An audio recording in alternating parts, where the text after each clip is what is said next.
Okay, guys, so this video is going to be talking about Boyle's law, Dalton's law, and Henry's law of gases.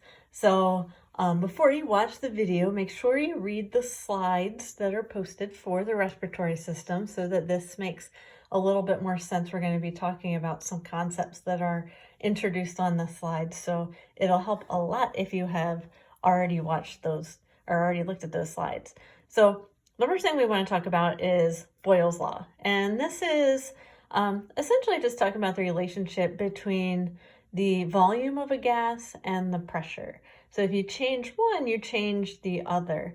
And they're inversely related. So the equation is P equals 1 over V. So it means that they are inversely related to each other. So if you increase your volume, you decrease the pressure of the gas. Or if you were to decrease the volume, you would increase the pressure on the gas. Just think of it like squishing the gas or compressing it really tightly. So to illustrate that, here are two containers. Here's a bigger container. Here's a smaller container. Just for the sake of example, this container is 1 liter. The smaller one is half that, so half a liter. And we'll have just 10 molecules of gas in each one. So we're thinking of a closed system here. So in this larger container, the 1 liter container, those 10 molecules of gas are all spread out. They're just kind of bouncing around with plenty of room. And so they'll be at a certain pressure. And for our example, we'll use 1 atmosphere of pressure just to keep the math easy. Then if we compress that container, so we make the volume smaller, so we still have the same number of gas molecules there, but the volume is half of that, half a liter instead of 1 liter. Still those 10 gas molecules, now they're all squished together. So they're compressed. So the pressure there would be double.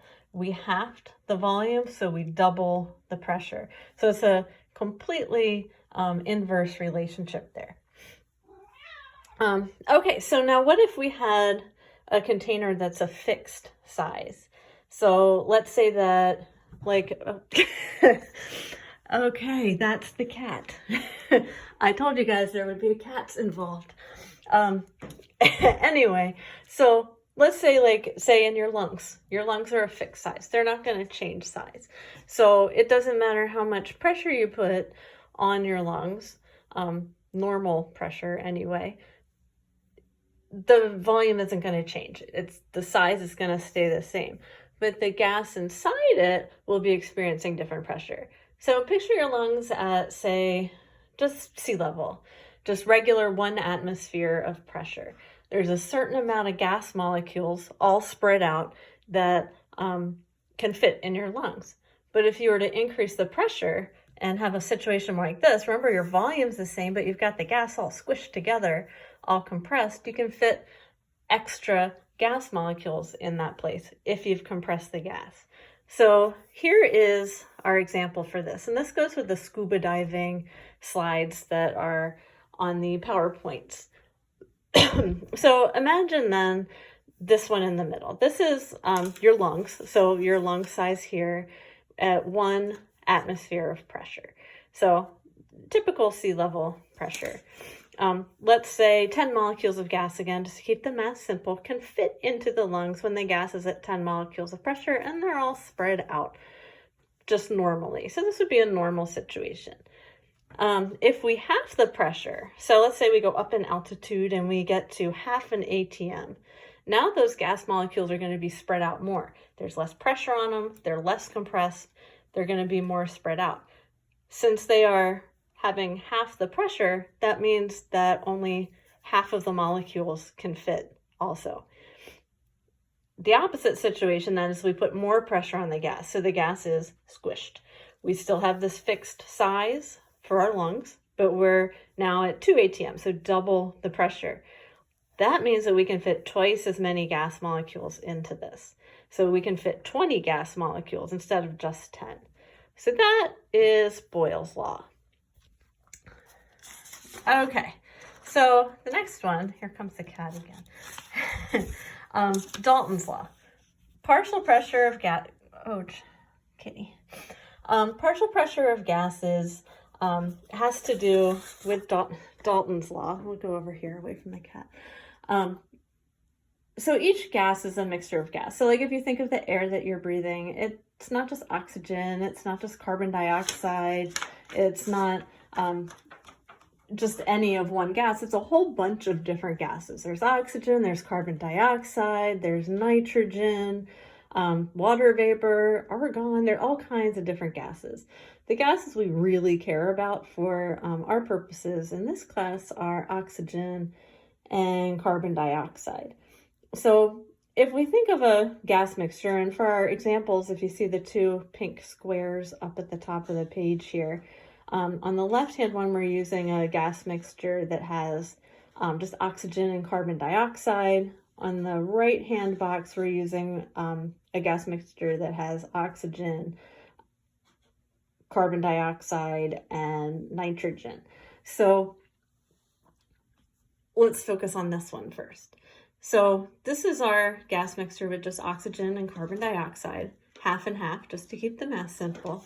So the total pressure of this gas is 1 atm, and because 50% of that 1 atm is exerted by oxygen, and 50% of that 1 atm is exerted by carbon dioxide, that means that the partial pressure of oxygen is half an atm, and the partial pressure of carbon dioxide is half an atm. So together, those two things, half an atm plus another half an atm, make 1 atm, which is the total pressure. That PO2, PCO2, that means partial pressure of oxygen, partial pressure of carbon dioxide. Now, if we go over here and look at this one, with the three gases, just to illustrate the same thing, I made them in this case all to be about a third of the gas, just to keep math easy again. So 33.3% oxygen, same for carbon dioxide, same for nitrogen. That means that the PO2, 0.33, PCO2, 0.33, PN2, 0.33, adding up to 1 atm again. So the partial pressures of all the gases in the mixture are going to add up to the total pressure of the gas.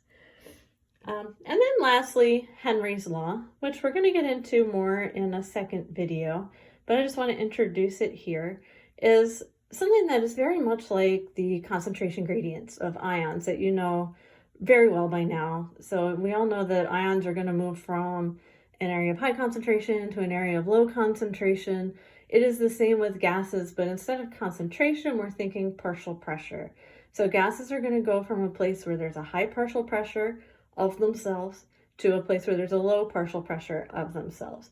And this is going to be important when we're thinking of moving oxygen from the lungs, so the air that you breathe in, into your alveoli and then into the blood, and carbon dioxide moving from the blood into the lungs so you can exhale.